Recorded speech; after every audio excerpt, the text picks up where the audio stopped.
I'm Dan. And I'm Alex. And welcome back to On Air. I feel like it's been forever since last week for some reason.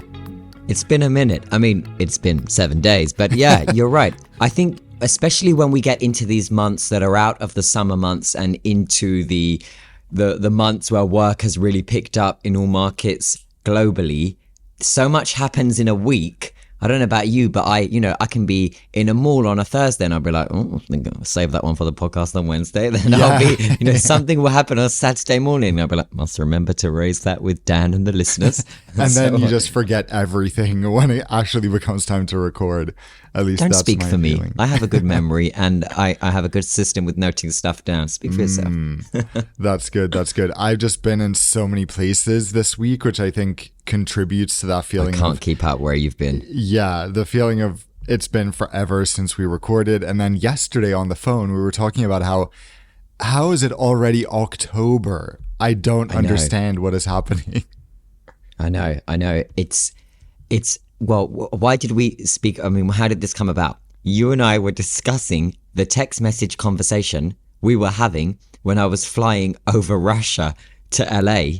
Yeah. And I said to you, that was a year ago this week. And then we had that moment. And I know, there are a lot of people that agree with this kind of sentiment that, what? It's already October? But there are just as many people that are like, shut up, it's October. We get it. Yeah, we don't feel it's gone fast, but I feel it's gone increasingly, crazily, scarily fast. Yeah, that and the fact that you were in LA over a year ago, which I cannot comprehend because LA was your identity for the first half of this podcast.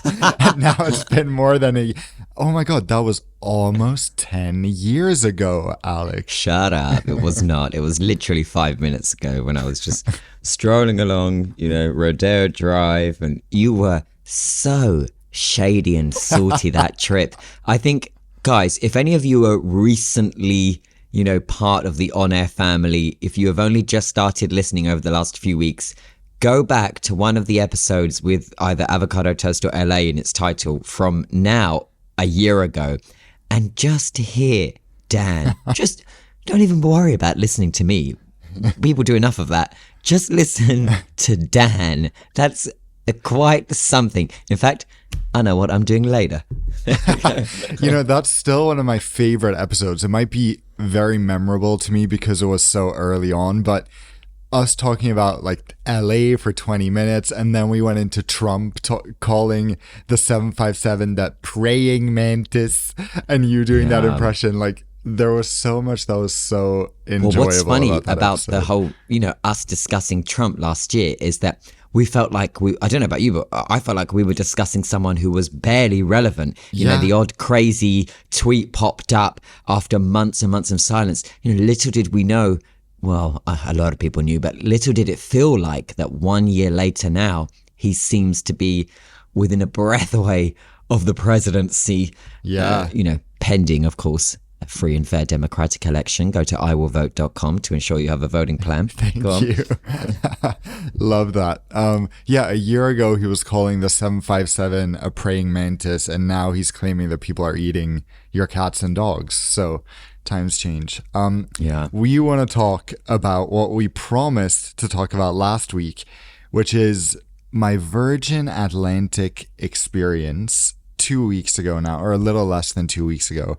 Yeah. And Alex, you were getting the live version via text message as I'm everything never was sure going down. If we're able to swear on the podcast. I know we swear a little bit. I know, but I'm never sure if we're able to swear or if Spotify will remove the episode or slap us with a kind of explicit thing which will limit it. So I won't swear. But it's always, I know, just got real when Dan starts swearing in WhatsApps, in messages to me. I'm like, oh my God, this is going to be good. Before I even ask, what happened? If he's swearing, somebody's pushed him over the edge one too many times. And I believe that somebody is Richard Branson's Virgin Atlantic. Well, honestly, I feel like it's not Virgin Atlantic, it's Heathrow. We know it's Heathrow because... For you, yeah. Yeah, for me. At the start of this year, I think even last year, but at the start of this year, we were talking a lot about gate A10, which was the beginning of our Heathrow trials and tribulations. Then in May and June, there were so many things that happened. My flight from London to Gothenburg got canceled. And if you remember, it ended up taking me like 12 hours to get from London to Sweden, including two planes. One plane, one train, one or two trains and one bus. Then a few weeks later, my bags didn't make my 2-hour connection at Heathrow. And then 1 week after that, my flight was canceled again, but this time from London to New York. So that one was with Virgin Atlantic. Then I didn't go back to Heathrow. So life was fine. Everything was fine and dandy until I tried to go back to Heathrow again. And then go figure, I show up at Virgin Atlantic check-in. This is on the 18th of September, ready to fly upper class finally after my previous attempt in June failed. I checked the seat map. The flight is sold out. All 44 seats taken. We look good. We're in 10 and 11 Alpha, where I like to be, toward the back. And as I'm in the taxi on my way to Virgin Atlantic's upper class check-in, I'm checking flight radar, as I always do. And I see, oh, they've loaded the registration. That's great. So I go to track the history of that registration. And since I've been very intent on flying Virgin Atlantic for months and getting this review, I know exactly where they send their different configurations. So I'm like, that's weird. This configuration only goes to Delhi and Orlando. What's up with that?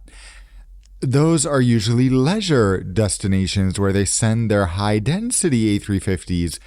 So I go on airfleets.net, I think it is, and look up this registration, and it says 16J. So 16 business class seats rather than 44. And I go, that's weird. It's probably just misloaded. You know, flight radar sometimes doesn't get it correct. Yeah. So I show up at check-in, and as I mentioned in my video, I guess actually at this point, before we hear what happened, let's just give a little bit of context to what high density is, right? To the listeners that might not be aware of. So typically when an airline has, let's say, a 2 or 3 class cabin configuration, so in Virgin's scenario, they have upper class, premium economy, and economy. There are decisions that airlines can make based on where they deploy these aircraft that affect that affect the configuration on specific aircraft when they know, for example, that if they have a destination, perhaps a secondary city in India, that is always packed, sold out in economy, but there's weaker, modest upper class demand, then knowing that, assuming they have enough data to be able to demonstrate and prove this is going to be worthwhile, what some airlines do is on specific aircraft, they reduce the number of seats. So they're reducing the cabin size in terms of capacity in the premium cabins, such as upper class. So upper class in this scenario shrinks from a cabin of originally 44 to a cabin of just 16. And they replace the extra space with more either economy or premium economy seats, knowing that those cabins do better in that specific market. Now, this can get really complicated for airlines to manage, so they don't do it too often. And if they do it, it's usually just a handful of aircraft per fleet. Most major airlines have a handful of aircraft that have been adapted to a high density configuration, the likes of Emirates, the likes of Cathay Pacific, and now in Dan's scenario with Virgin Atlantic. So when Dan had spotted that registration, knowing it goes to the high density only routes, I guess for you, Dan, that's red flag number 1. Exactly. Thanks. Very good context there.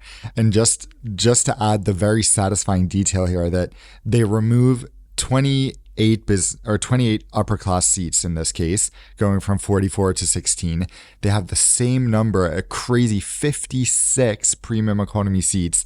So then the remaining extra seats are economy class. So they add exactly 100 economy class seats in place of 28 upper class seats. And to me, that's actually like less seats. Wait, what am I thinking? Like 28 upper class seats takes up a lot of space. So adding 100 economy class seats is like, okay, that's pretty good. But of course, given that they have so many more passengers, they also end up adding lavatories, which takes up more space and things like that. So the whole sort of internal configuration of that aircraft is different. But anyway, at this point, I still wasn't too worried. I figured there's no way they're sending this to New York. Our flight was sold out in upper class. It doesn't make any sense. And I went to check on Flight Radar which aircraft Virgin has on the ground at Heathrow. And I'm like, oh, look, they have like 4 of their regular out of 7 A350s with 44 business class seats. There's no way they're going to change ours, So you think, of course, you're safe because, as you say, you are flying between London Heathrow and New York, which, again, for further context, is the only billion-dollar route in the world. It is the only route in the world to generate more than $1 billion in annual revenue. This is as premium as it gets. Exactly. I'm quite sure Virgin Atlantic could send an upper class only A350 and probably still sell it out on New York. Okay, admittedly not all the time, but you know, when there is something happening in the great states. So yeah, it's not somewhere.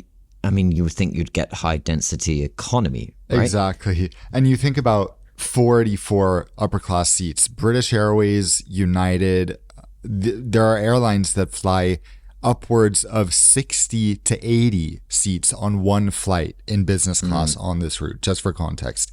So we get to the lovely upper class check-in wing. And obviously the guy checking us in was new because he printed our boarding pass and looked very confused when at the very top of it, there was in big bold text saying seat request. And I saw that and I immediately was like, oh no. Flight Radar was correct. So then I'm starting to wonder what's going to happen now. And where did seat request show up? At the very top of the boarding pass that he had printed, like a big kind of note with those stars you have on your phone keyboard. Yeah. On both sides. So I was like, oh boy. And he's trying to figure out what to do. There's one other colleague there checking people in who's busy. So he's like calling down. And then he's like, oh, I think I need to go downstairs to the regular check-in to try to sort this out. So he leaves without much. He doesn't even explain what's going on. But obviously I understand and I'm explaining to Oscar. And we got there for once 3.5 hours before the flight because I wanted to try everything in the clubhouse. So luckily we had so much time. So then I go out, I record some videos saying, I think this is what's happened. I don't know if I texted you yet at that point.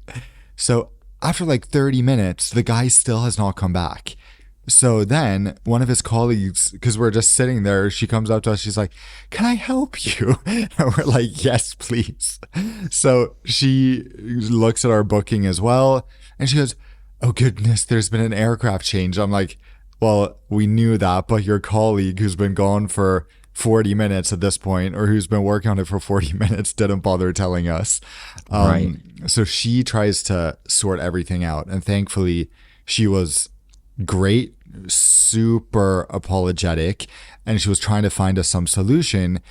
And I think at this point, when she sort of told us the alternatives we had, which was either to rebook on a different flight, but there was no space the rest of the day on Virgin.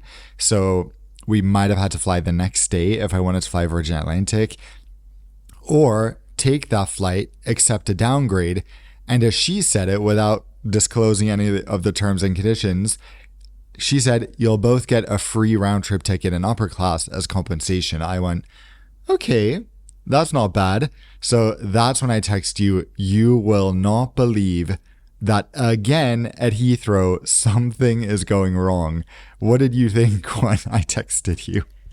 Well, firstly, I couldn't quite believe that text was coming through because it just seems that you can't fly from London Heathrow without it being some kind of big story. Secondly, I couldn't believe that Virgin Atlantic had put a high density economy aircraft on New York. Of course, on your flight. Yeah. Right? Yeah. Okay. And then, of course, the situation that it actually leads you in is, serious speaking, you know, if you were not you and you know the ins and outs of the game and you're just a regular passenger and you're basically turning up to a check-in now to be told your seat doesn't exist anymore. So you have two options: either go tomorrow And you're like, okay, well, that's not ideal. And I always feel sorry when passengers are given that option. I think, God, I hope they don't have a cruise or something like that, you know, or a birthday or only 3 days off of work or whatever. It's just not convenient for anyone. Yeah. And, or the option of accepting a downgrade, which is really shitty as well, because when you think that, what are the circumstances for that trip? Had someone saved up all year? Was this the trip of a lifetime? Was this a honeymoon? Was this that trip? And it just meets an aviation operational situation. Accepting the downgrade and then being offered, you will get two, but not you will get two. You were two traveling already, right? So you'll get one each, right? Yeah. So you will each get a round trip upper class ticket. Now, just remind me, were you flying one way with Virgin Atlantic on this route? Yeah, it was one way upper class. So the attractiveness of that is, of course, they're offering you a round trip with Virgin in upper class. So it's, a flight at a later date, but also the addition of a flight that you actually never had and wasn't ever affected. Yeah, exactly. So they were offering, they said we have 2 seats left out of 56 in premium economy, but they are 2 middle seats in a 2-4-2 layout. You would both be sitting in between random people in the middle of the cabin, like the third or fourth row. And I was like, you know what? Given that this aircraft has just added 100 economy class seats to this flight, which clearly will not be booked in the remaining 2.5 or whatever hours until the flight at this point, I will much rather sit in economy in the bulkhead row. And I think you agreed with me that was the right decision.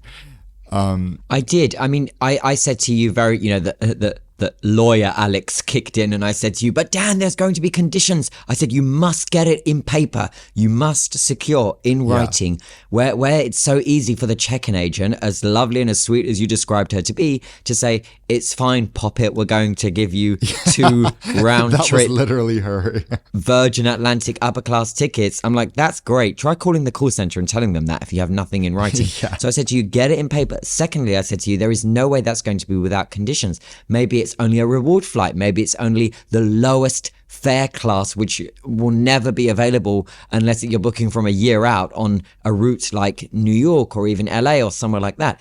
So I said to you, just make sure that whatever you agree to, you get in writing. I did agree with you that taking the downgrade and having no other compensation by just going, well, actually, no, what would have what would the compensation have been had you have accepted the middle seat premium? So UK law mandates for any downgrade, you're supposed to get 75% on a long haul flight of your flight cost back for that leg. So keep in mind, if someone is flying round trip, it gets a bit complicated because let's say you paid $4,000 round trip.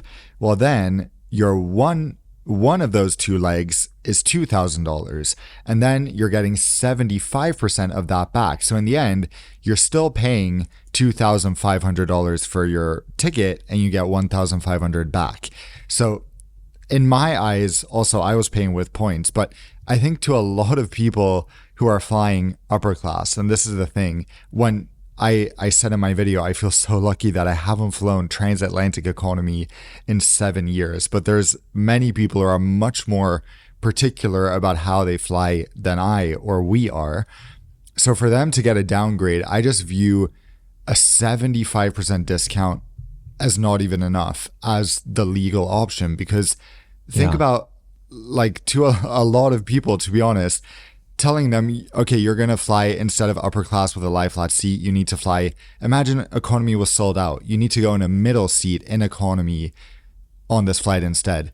For a lot of people, they'd say, you couldn't even pay me to do that, and I'm still going to have to pay 25% of the original price I paid. Well, that's the bit, isn't it? It's the realization. It's not that, oh, they couldn't pay them to fly in economy in a middle seat. It's knowing that they're still paying 25%, or they still will have had paid 25% of an upper class or premium economy fare. I mean, it's just, you're right. It gets really murky. And that's why I said to you, okay, if that package is genuine and they are offering you 2 round trip upper class tickets as that compensation, then go for it. And we both agreed, take an economy row, whereby we know that there was all those extra economy seats. It was the high density flight. Maybe you in the aisle seat or the window seat, Oscar in the aisle seat, and you have an empty middle. And I said, sure, and you said to me, yeah, that's what you were already, of course, trying to sort out. Yeah.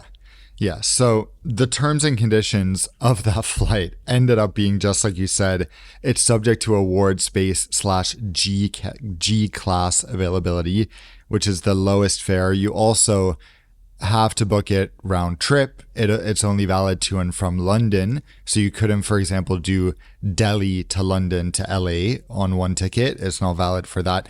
So there are a lot of terms and conditions. But anyway, we accepted that and we said we'd rather go in economy. We rebook into that. We still got to use the Clubhouse, which is obviously one of the best, if not the best, business class lounge in Europe. Then our flight is delayed an hour, which was actually good because we got time to power up our devices. And finally, as the cherry on top, it wouldn't be an on-air episode without getting a bus gate at Heathrow. So obviously, A10 does Poor not guy, exist. you've been through it that day, hadn't you? You had been through it. Really, really. So A10 doesn't exist in Terminal 3, but they have gate 24 to make up for it, which I think we got 24D or something like that. So that was I know I made a downgrade joke experience. about 6 months ago that I'm now regretting. Okay, I think 6 months ago I challenged Heathrow and our friends at British Airways and other operators to, I used to say hints, oh, he's coming to Heathrow, guys, you know what to do, that kind of thing. Yeah. Okay, guys, line Heathrow. Okay, line Heathrow. Give the guy a break. That's even coming from me, the co-host who roasts. Okay, he's been through it. He's suffered enough. Let the poor guy be able to take a point-to-point flight from the UK's hub airport without having to text me, Alex, WTF. So true. It's crazy. The good, again, I have to praise Virgin because their customer service is so good. And by the time I landed in New York, the email was already in my inbox with the voucher. And they also said, if you would prefer 100,000 points per person, we can give you that instead. So I was impressed by the variety of options offered. It was just like, again, are you serious? Yeah. What about the follow-up since then? Have you heard anything from Virgin Atlantic, or do you know what you're going to do with these? I mean, what do you have? Do you have a PNR that you will use as the future tickets? So I have a voucher number. They sent the voucher already and it said, just call us within 36 months to book your ticket, or within 3 months of receiving this voucher. If you would prefer 100,000 points, just email us here with your voucher number and we'll send the points to your Flying Club account instead. So honestly, I don't think any airline would have or could have handled the downgrade situation better.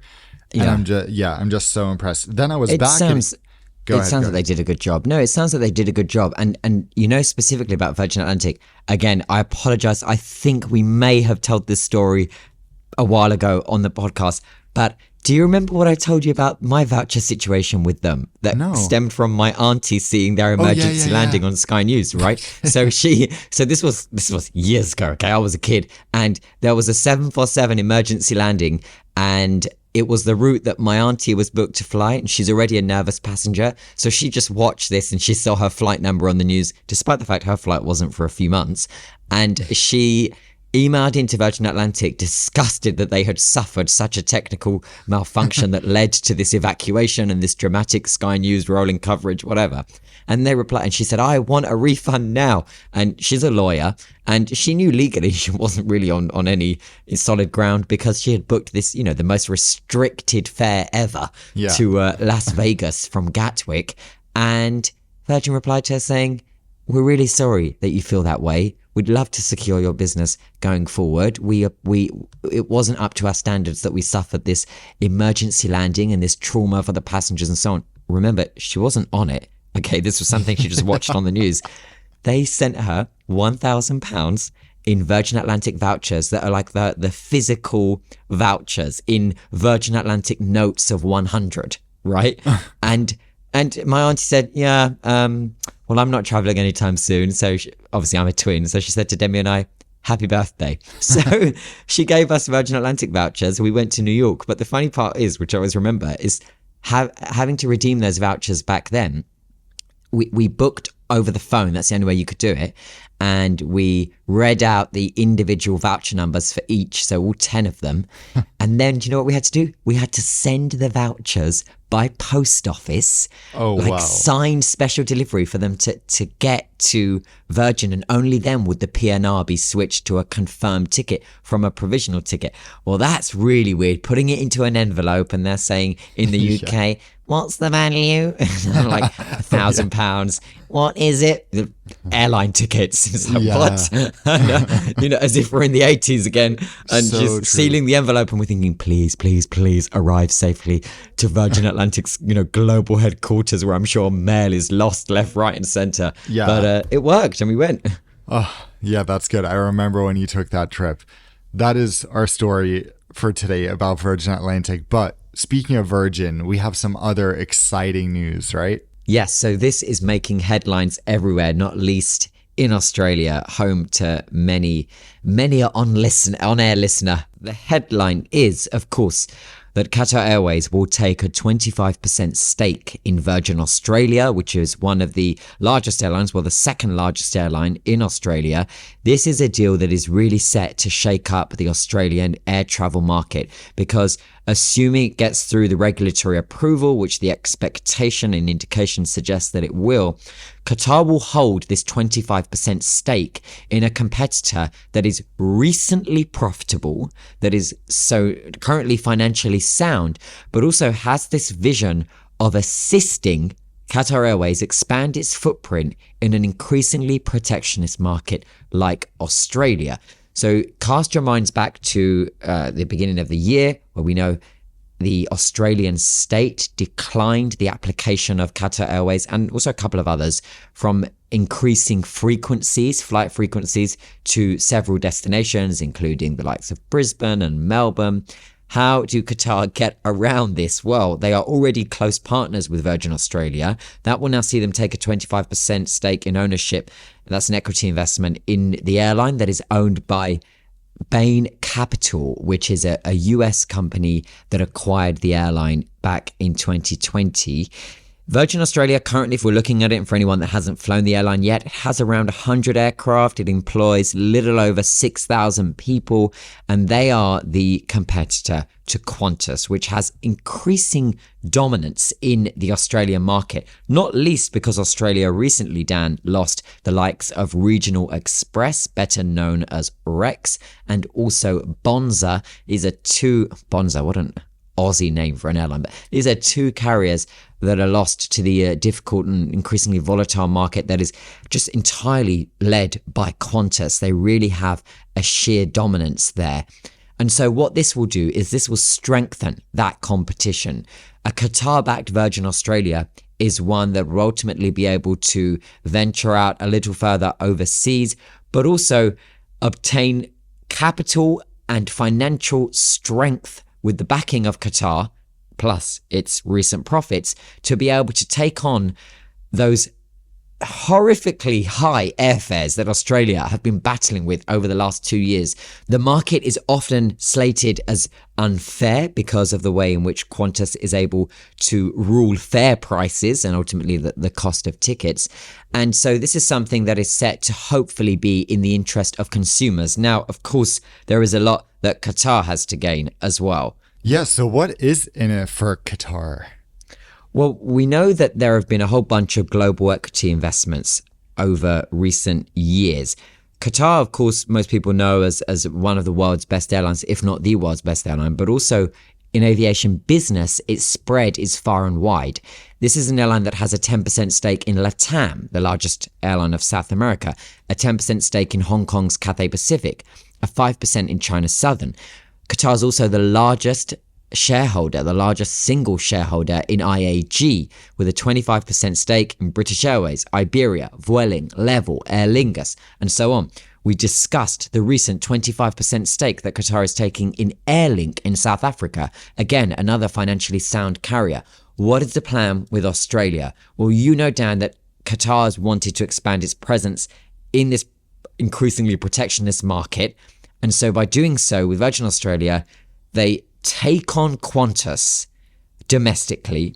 They support Virgin Australia's ambitions internationally and likely solidify their influence in a market where they want to operate. And we've already seen some of the announcements as to how Qatar is going to be able to be clever with this deal in adding flights to the Australian market. For example, recent reports suggest that they will have wet lease agreements with Virgin Australia, whereby Virgin Australia flights will be operated in a wet lease arrangement by Qatar Airways flights and cabin crew. Basically, a Qatar Airways flight sold by Virgin Australia.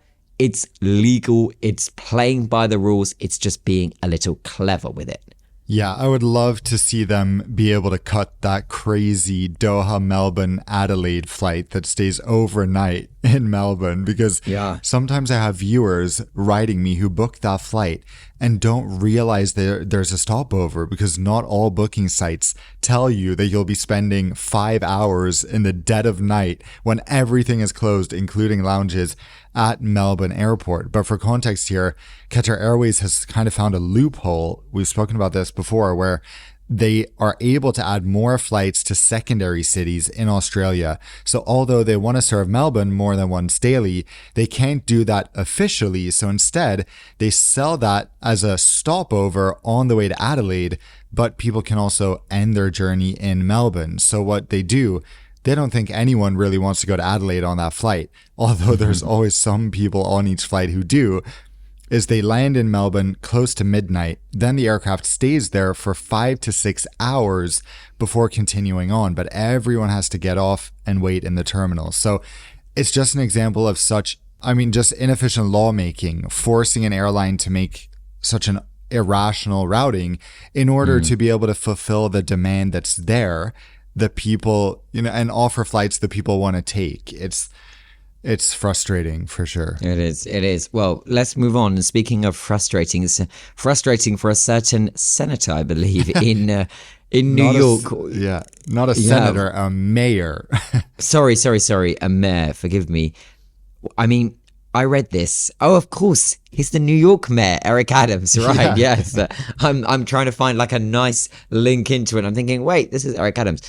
Wow, Eric Adams has been through it. I mean, what is happening there? And isn't it funny how we always say there's an aviation angle to every single story, but this massive political story in the US is very much an aviation story. Yeah, it's just so funny and ironic and bad on so many levels. So if you guys haven't been following this news, the New York mayor, Eric Adams, is being indicted at the moment, and he's facing corruption charges for many things, but a lot of them relate to travel and aviation. So that's where we come in, because part of what has been... Hold on. That's where we come in on the podcast, not as part of the indictment. Oh, no.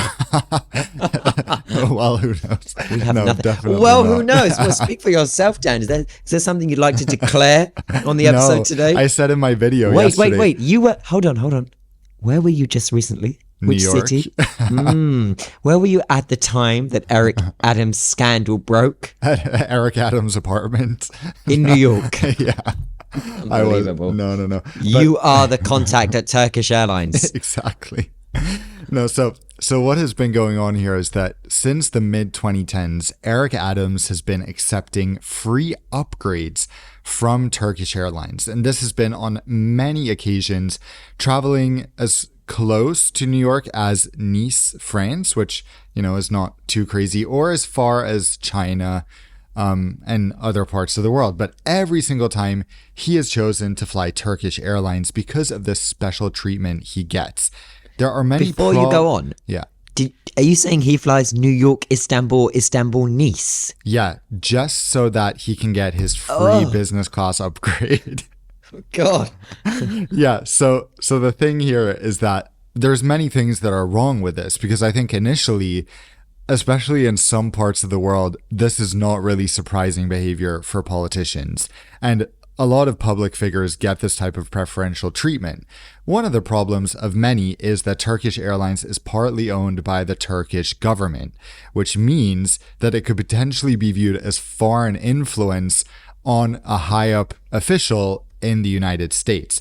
Another problem is that he's required to financially disclose these benefits as a New York City employee, which he hasn't been. And then we'll get into the other illegal part of this as well in a second, but let's just give some context to what he's been doing. So, for example, I'm going to pull up some prices here of the types of bookings he's made, which to me, and I think to a lot of people in the frequent flyer or point space, is what makes this so bizarre. And we were discussing this a bit yesterday as well. So here's one. He says, Adams and his partner in October 2016 flew from New York to India for about $2,280. That's the price they paid for economy class, and then they accepted free business class upgrades. Those are some expensive economy class tickets. Exactly. Then, this one's a bit better. They traveled to Budapest in 2018.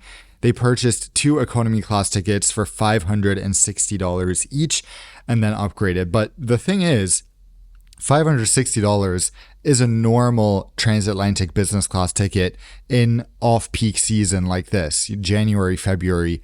That's not uncommon. But then he would contact whoever he knew at Turkish Airlines who was giving these benefits, some manager, and ask for a free upgrade. So what happened in a few cases is that toward the end of this, he just wanted to get his business class upgrade. He didn't care about the economy price. So the airline offered, okay, we'll just book you on this flight. And he said, no, I need to pay so that my credit card statements show that I've actually paid for this ticket. So they say, all right, we can charge you $50 if that's fine. He goes, no, you need to make up a realistic price I would be paying for my economy class ticket. So they go, what about $1,000? And he goes, okay, that's fine. So he ends up paying $1,000 for one of these tickets. So that's the other illegal part here, because he's being charged for, instructing people to create fake paper trails around his travel. And there's so much that's funny about this, isn't there? But the fact that it's Turkish Airlines Business Class that is corrupting him is just a bit out there. What a strange thing to do, because, I mean, of course, unethical, potentially unlawful. We see all the valid points. Let's go to the aviation side of things. How many 777s in a 232 configuration did this guy fly on? You'd think, I don't know. It's just, was that really worth it? Turkish Airlines on some of their aircraft, including that go to New York, I believe, right? The 777 still goes there. Yeah. So, I mean, that business class is awful. Worth such a public indictment? I think not. It's just, what's your decision-making process when you're thinking about breaking the law, or you're thinking about acting unlawfully? You were placed there, you're in a position of power, democratically elected, there to represent the people, and then you risk it all for 232 in the forward cabin. Yeah. That doesn't make sense in my head.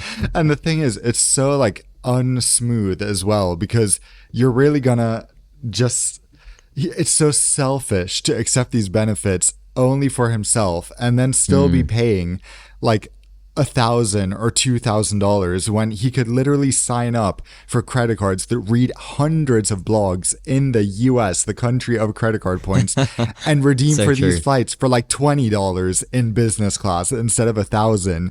Or he could have done, I joked about this in my video yesterday. Yeah. He could have literally bought my course and learned to fly in business class for less than he was paying for economy to then get illegal upgrades. But my point about the selfishness here is that at least if you're going to be a corrupt official, do something that helps the people. For example, tell Turkish Airlines, no, I want you to send your state-of-the-art A350s that you bought from Aeroflot, or that Airbus gave you from Aeroflot, with a beautiful business class suite with a door.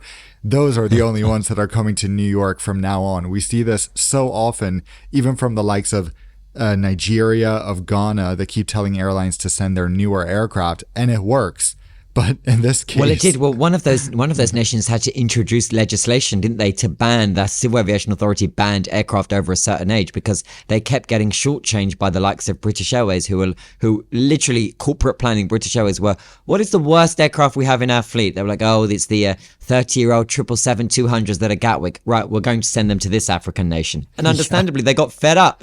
Yeah, but I mean, to be fair, it's a bit extreme because they did this with Delta as well, which has resulted in Delta having to send their newest A330-900 Neos with a beautiful business class there instead of the 767-300, which has an awful business class.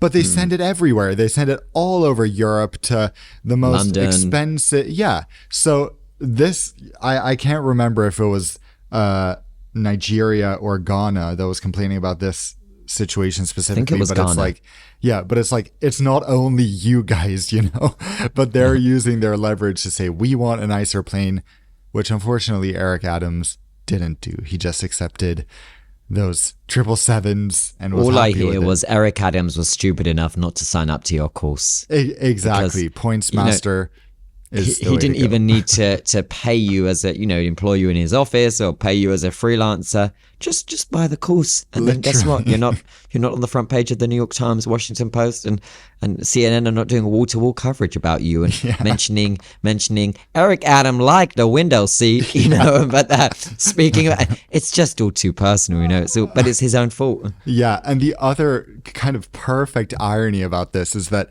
what else is everyone talking about? Turkish Airlines Business Class. New York Times wrote a whole article about how luxurious is Turkish Airlines Business Class. I saw it was how luxurious is the New York Times finds out. And the crazy thing is that because Eric Adams was willing to corrupt himself, and this whole thing leading to indictment just to fly Turkish Airlines Business, everyone in New York is like, damn, that must be good. I need to book myself on Turkish Airlines Business. So everyone is like, this luxurious state-of-the-art airline. Instead of them being implicated in this corruption, it's somehow like they're being viewed as this incredible luxury because the mayor was willing to go to such an extent to be able to enjoy it. You know what they could do if this all blows over and, whatever the outcome is, and if he, serves his whatever and blah, blah, blah. And you know how in 10 years people just forget. I mean, people forget after a year, but in 10 years, do you think we're going to see a Turkish Airlines advert where Eric Adams wakes up on an American Airlines flight and says, "Hi, I'm looking for the showers."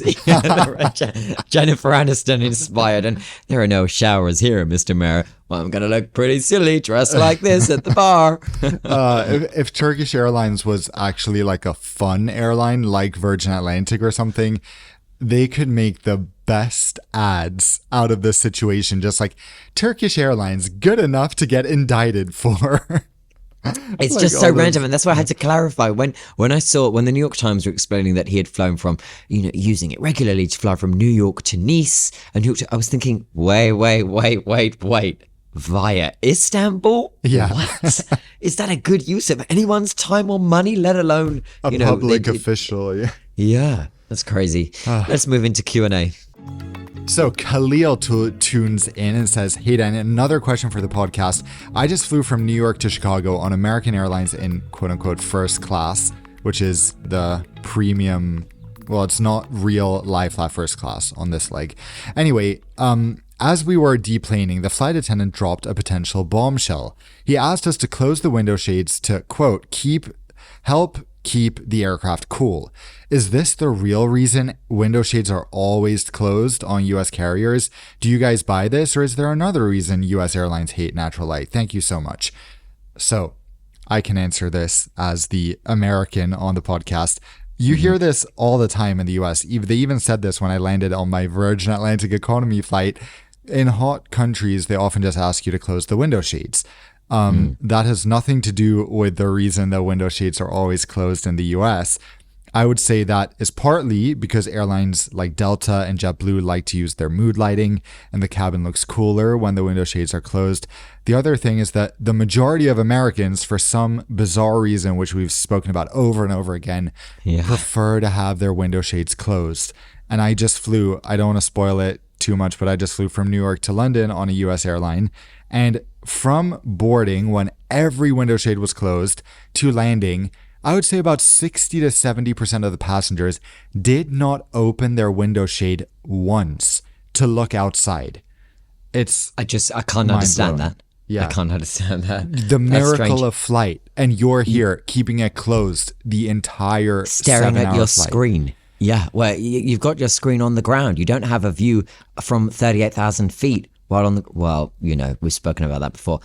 I would also add, not only is it common practice there, but as you say, it is something that airlines routinely do here in the Middle East, but they don't tend to ask passengers. What they do is, they let passengers do as you like. Then when they deplane, the staff quickly come in and lower all the window shades so that while the aircraft is on the ground, it doesn't, they can reduce the amount it heats up, because cabin temperature is a real issue and operates the operational efficiency of airlines in this region at this time of year especially. If you check Etihad, Emirates, Qatar, Saudia, there are often delays throughout the week that are noted down as, quote, awaiting cabin temperature to cool, because the cabin got too high of a temp while it was on the ground. So it doesn't really affect the aircraft if they come in and it's a short turnaround, but if it spends the night on a remote stand, well, it's hot here, it's humid, it's dusty, it's, Oof. So here's another question from Ollie, and I like this because it goes back to Montreal. So he says,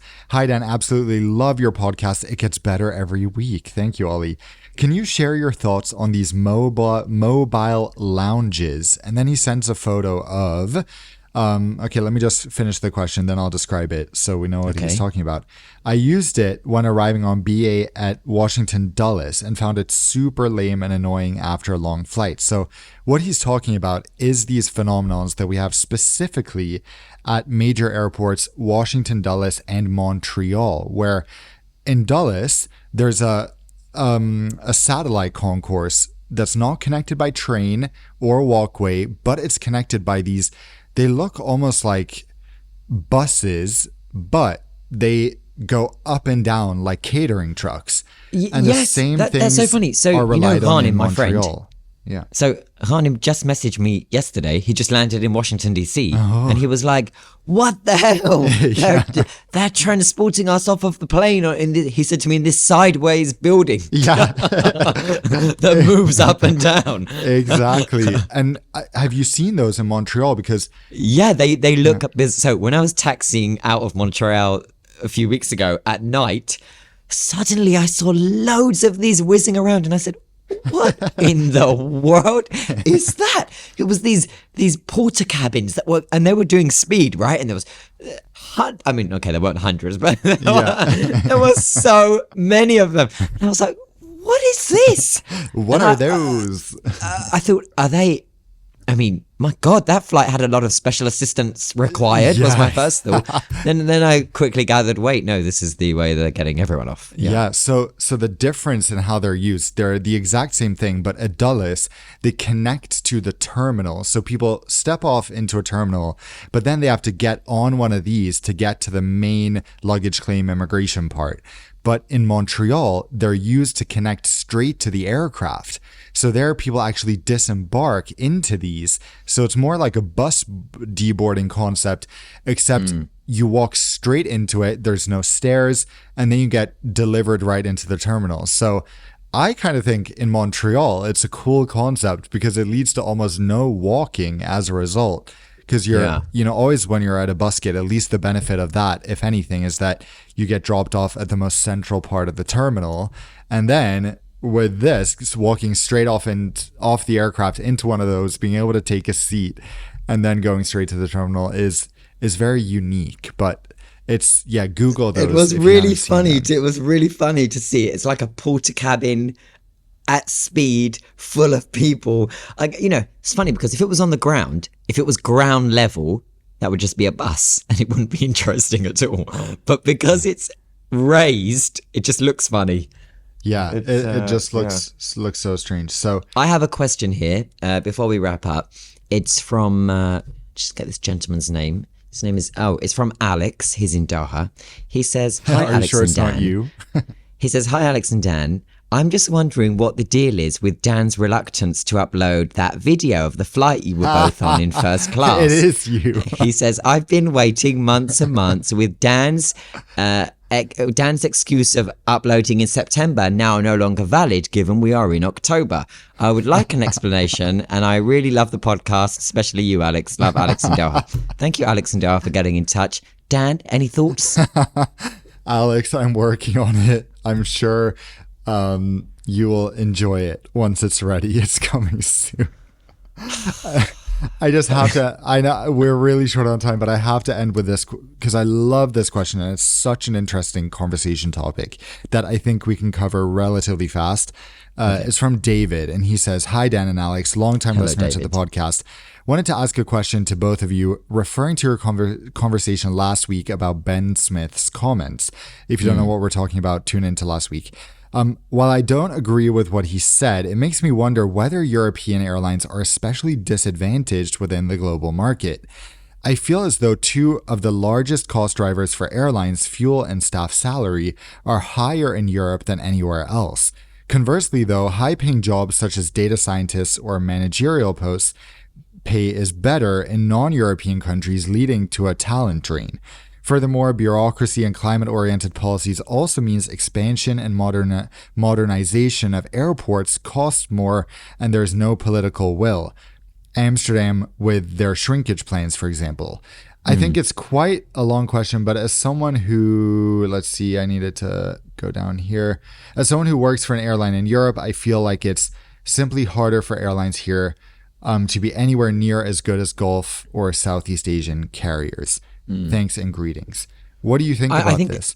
I think it's valid, but I think it's not entirely I disagree in that I believe that, yes, there are challenges that European airlines face that other airlines do in other markets do not face, not least, as you mentioned, the likes of high salaries on certain roles.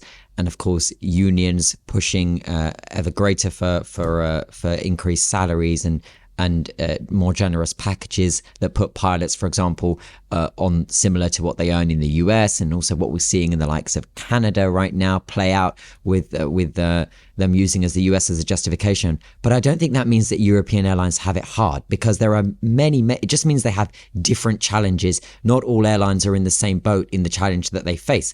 And I say that because here's what European airlines don't face that other airlines have to navigate. Where it's easy to believe that, for example, the Gulf carriers have it easy, tell that to the Gulf carriers who are constantly having to navigate the complexities over conflict in the region. That's just what, the geopolitical turmoil that happens across this region and the way in which they have to remain agile and flexible and so on is something that, for example, Iberia would never have to think about, is something that doesn't really affect Air France, of course, as war edges closer towards the East Mediterranean and also with Ukraine. It's something that has come into fruition. But still, it's just different challenges for different markets. And that's why I disagree on it being a case closed. European airlines have it, it's more tough. But I just think it's different challenges. And how do we measure the severity of those challenges against each other? Then I think we're in a pretty level playing field when it comes to, one has this challenge, one doesn't, but the other has that challenge and this doesn't. And so there isn't really a market where I can say they absolutely have a competitive market, apart from, as we mentioned, the likes of the Chinese carriers that are able to dump capacity and really lower their fares in order to climb out of the hole that they've been in since the pandemic. That plus, and I know you've got to go, quickly add, I checked, right, how much it is to get from here, Doha, to Chennai in India, okay? The cheapest option was with Etihad. Etihad are known for these next few months to be pricing out their competitors that even have their closest competitors looking, saying, what? Guess how much it was one way from me to go Doha, Abu Dhabi, Chennai. In business? In economy. I don't know, $100, $150? $40 on two, and that was to fly this morning. I checked that yesterday. Oh, so wow. on a day prior, $40 on 2 full service Gulf carrier flights. That isn't, that's not representative of what is going on here in the Gulf at all. I'm just zooming in on how that has the other Gulf carriers like Emirates looking at their neighbor saying, what are you doing? But it's as many airlines kind of, navigate the complexities of where we are in the world right now. Yeah, that's very interesting. That's a whole nother discussion about Etihad's specific role in the market. I just want to add quickly to what you said. I think you made a great point. Also, we should, mention that, for example, Singapore Airlines exists in a geographic context besides Singapore with much less spending power than, for example, European or American airlines, which you could view as an advantage or a disadvantage.